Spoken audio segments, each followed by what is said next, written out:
In this video, we are going to see how to boost the SEO of your AuctionWorx site.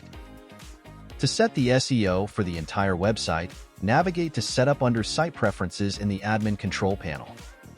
Here, you can update the meta keywords and description, then save your changes.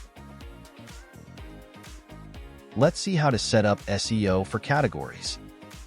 Go to the Categories Edit page.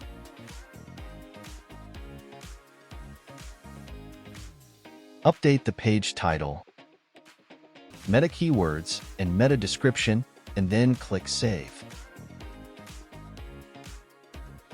To improve the SEO of any listings page, AuctionWorx automatically generates metadata from the listing title and description, and meta keywords from the category name.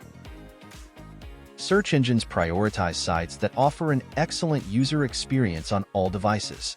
Hence, make sure your site is mobile-friendly and loads quickly. Now, let's search for our listing on Google using keywords from its title and description. So, this is how you can improve your site's visibility in search engine. Thank you for watching.